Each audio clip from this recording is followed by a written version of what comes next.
ga masallaci Allah ya sako gaba ɗaya kun gashi koyi kalle koyi ka azumi kuna sa kayan na sawa ga masallaci na kuna addini suka ci ba su annabi ya ta ga Allah ce na ce sa ka ga ni ga ai amai masallaci sai laifi azumi suka kiya sai Allah ce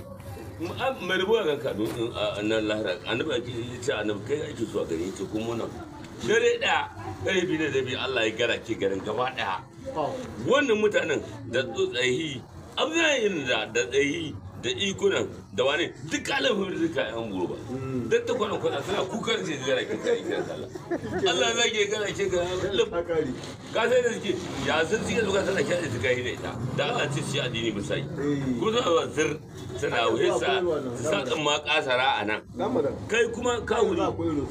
ana godo akwai wata buri gala mai nasa in ga wani buri ta ga ta Allah wala kan ta ce mun da ke wata Allah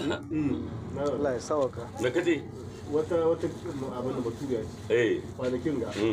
jiya ne na karanta ta ta dauko abin da Qur'ani za su tura haka ne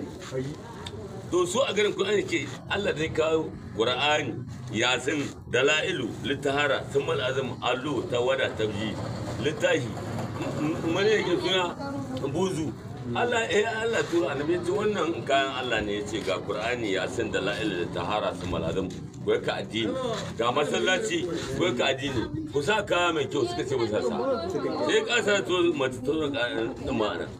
ta dauki Qur'ani